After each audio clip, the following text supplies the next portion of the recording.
In the meantime, as the Eid al-Fitr celebration continued on Monday, a number of Muslims in Ifon-Ilobu and Osun have been left in a state of mourning and agony as they grapple with their losses as a result of the conflict that broke out over 1 week ago. Toby Sanusi visited the warring communities to observe the mood.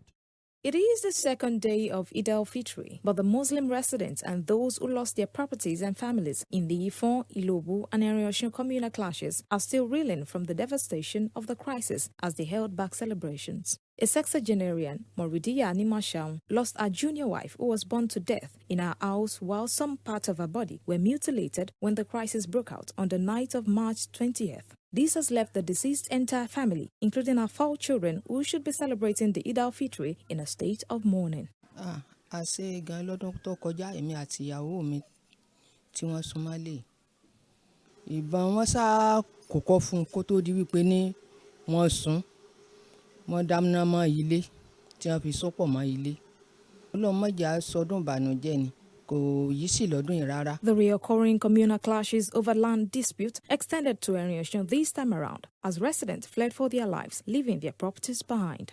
One of the many homeless residents, Olawale Sanusi, a car dealer, says he already struck a deal to sell 2 vehicles worth 12 million naira before they were burnt down by arsonists, while his house was also razed. Mr. Sanusi says he could not celebrate the end of Ramadan as a result of the lockdown in the warring communities.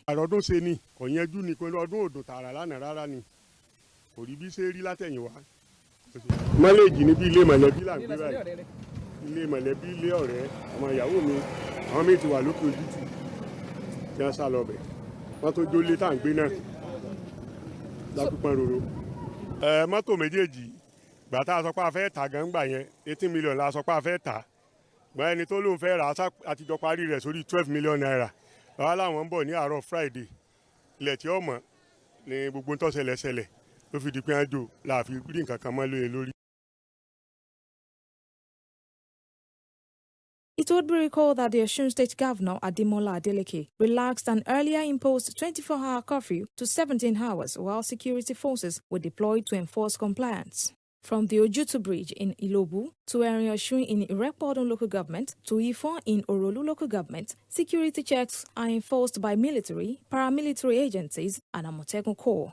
The residents here say they feel like captives, but the state government has continued to stress the need for warring parties to sheath their swords. Tawa Karim, another business owner whose shop and goods were razed by fire, says she and some others came out to sell few of their goods before the 2 p.m. curfew starts, as they could not feed even during the Eid al-Fitr while they squat with their friends.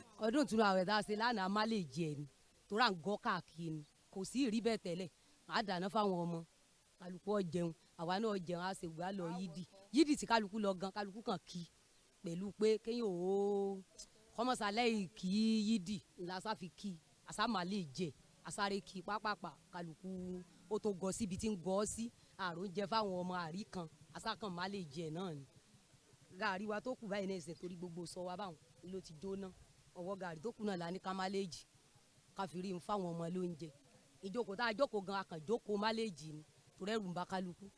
Àríyídì lọ àrínádá nítorí káwa ju mi ọ̀rọ̀ ìtùnú àná náà. Bákan dúpẹ́ pé ẹ̀mí wá sí wa.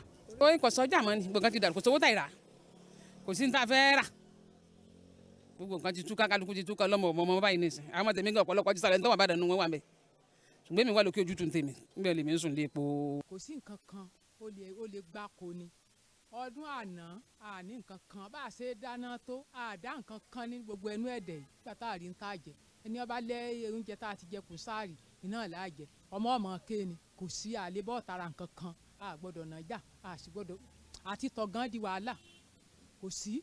Muhammad Afolabi fought back tears, having seen the devastation of his late father's house for the first time today as he was greeted with the rubble left of an old building that housed his tenants who are now sheltering in mosques, churches, filling stations and other makeshift shelters. This is the same plight of owners of many houses, shopping complexes, vehicles and other properties raised in the warring areas. Tẹ́nàtì tá kó sínú ilé gbogbo wọn ti bà dúkìá wọn jẹ́. Màṣíìnì tí wọ́n bá nínú ilé, màṣíìnì gúngùn, ònà àtẹ̀rọ, wọ́n kó gbẹ̀ jáde, wọ́n fi iná sí. wọ́n ṣe wá àjò náà kú rẹ̀ là ń wò dáńsì ànílé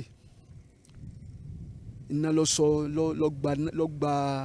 gba páànù lórí rẹ̀ báyìí kò jóná kù. Governor Adeleke had earlier directed the establishment of holding camps for some of these displaced persons, but it seems this plan is yet to materialize as some of the residents still shelter in filling stations. But as the state government makes effort to maintain peace and order in these warring communities, the residents also have their job cut out for them to report violence suspicions and to stop the long-standing fighting. In a stern warning too, Governor Adeleke has vowed to dethrone any traditional ruler of the warring zones who fails to curb their residents of violence, citing reports of planned attacks by faceless groups. As security checks continue amid the 17-hour curfew, it is expected that the people of Ifon-Ilobu and Osun communities also play their part to bring about a lasting peace. This entire building used to house about 5 families before the communal clashes in Ifon-Ilobu and Osun broke out. But what has now become of the entire building are rubbles, as you can see, broken plates, broken ceramics, among other things, as the entire house was completely razed down. The residents and some other people affected too are now scampering for safety in churches, mosques, and other places. From Ilobu in the Irekodun local government area of Osun State, Toby Sanusi, Western Spring Television.